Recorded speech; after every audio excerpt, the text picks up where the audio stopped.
Hello, it's Ryan here from Ryan's Electrical Stuff, and in today's video we're just going to do a nice simple diagnosis and repair. This here is a PCB board from a Dyson DC25 upright vacuum cleaner. These are pretty simple to fix and diagnose because there's only, we've got 1, 2, 3, 4 components on there. What this is, on the brush module on the head, they use a DC motor for torque basically, and this here is the AC to DC conversion board, or very simply, power in, goes for a bridge rectifier, current limiting fuse, goes to a capacitor which smooths it out, and then you just have a resistor across the capacitor to discharge it. Nice and simple. Now this one's not putting out power, so what we'll do is we'll start off with the basic checks. So we'll just fire up the multimeter like so. We'll bring that in and we'll do, on continuity. So that one's good.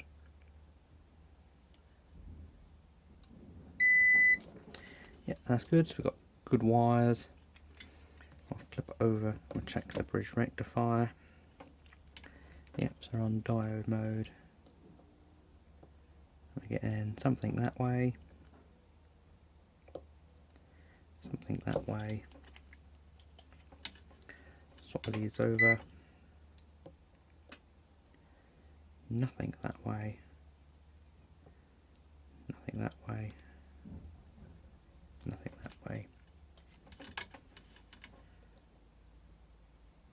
That's all looking good. So we'll check this resistor quickly. So this here should be a very low value resistor. This is just to limit the inrush current. We'll get in 4 mega ohms, which is pretty high actually. And then this one here is just purely a discharge capacitor.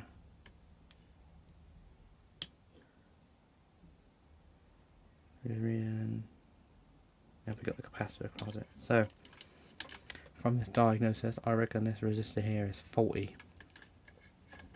So what we'll do is we'll start the process removing it, and we'll see if we've got another one, and hopefully that should fix it. What I'll do, just before we start tearing it apart, I'll just put a little bit of voltage in to test to see if this resistor is any good. So if we test it, we get 11 volts that side of the resistor, and then if we test it this side, we get in basically nothing.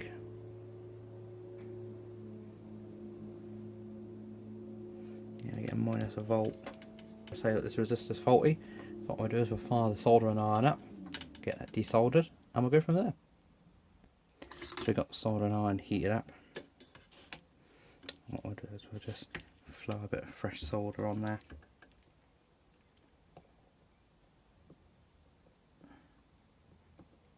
Problem is it doesn't help, this board is covered in some sort of conformal coating, which means making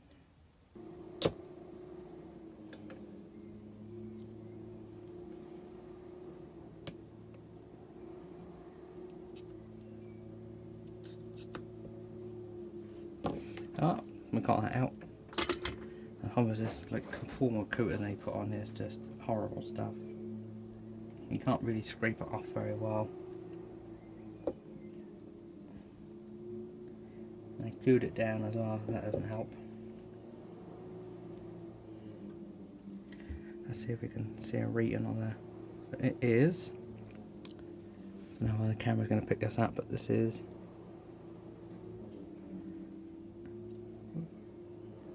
a 1 ohm resistor plus or minus 5%. So have I got one of these 1 ohm resistors plus or minus 5%? I don't think I have. I've only got the little resistors. I think I've only got little quarter-inch resistor, quarter-watt resistors. But I'll have a look through my pile of stuff, see what I've got, and we'll come back. This WP4S 1 ohm resistor is actually a compact flame-proof wire round resistor that is rated at 4 watts. You can see it's a high power through-hole resistor. But anyway, looking at my usual suppliers, nobody's got any of these in stock, so we'll have to keep an eye out for any of these online. Probably have to look on eBay or somewhere like that.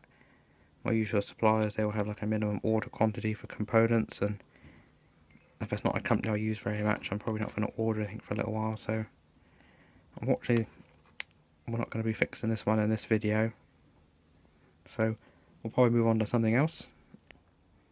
So what we'll do is, while we're waiting for this new part to arrive, we'll just clean the holes up, and then we'll put it on the pile of things we're waiting for bits to turn up.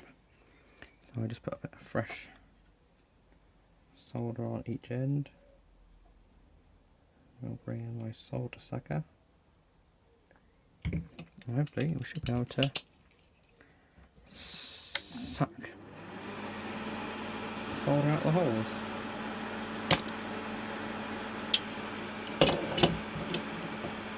Yeah, finally got there in the end, cleared that hole out. So I'll do the other side.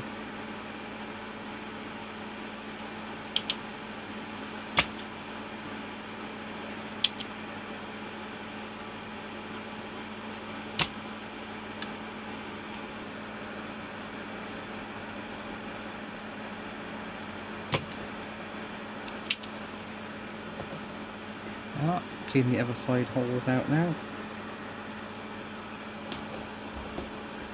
So what we'll do is, got solder on and stuck them up over.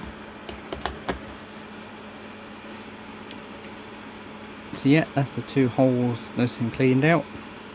They look pretty good. What we'll do is we'll give that a bit of a clean up, and we'll box it up, bag it up, put it in the pile. Things are waiting for bits for, leave a little note saying we want the 1 ohm resistor, everything else is okay. So yeah, this will be the end of part 1. You'll join me in part 2, which will probably be about the next 5 seconds when the new resistor turns up, and we'll fit it. And we're back again. That particular resistor is getting a bit awkward to get hold of at a sensible price. Most of my suppliers don't do it, and the ones places I can get it charge an extortionate amount. I just had a load of Dyson DC40 standard machines come in, so I've got lots and lots of these circuit boards, and these circuit boards have this particular resistor on. So what we're going to do is we're going to sacrifice one of these boards to put into a DC25, which are becoming rarer and worth more money.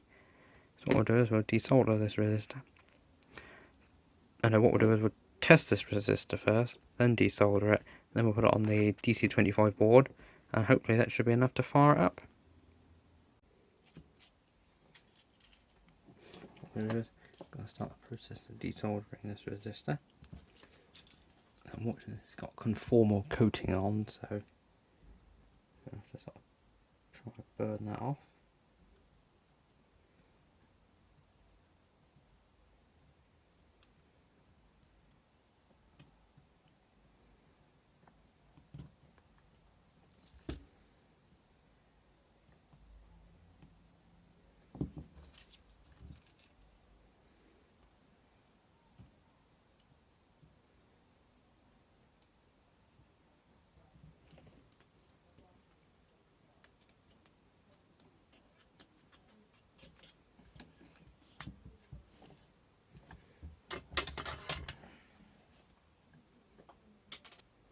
So here we have one resistor. We'll give that a bit of a clean up.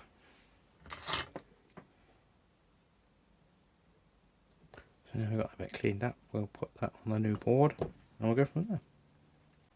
So here we have the original Dyson board. We're just going to pop this resistor in.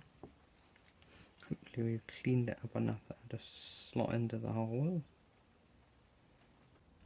So that's the new resistor soldered in. So what we'll do is we'll bring in my bench power supply again, and then we'll do some voltage checking to make sure everything's working as it should.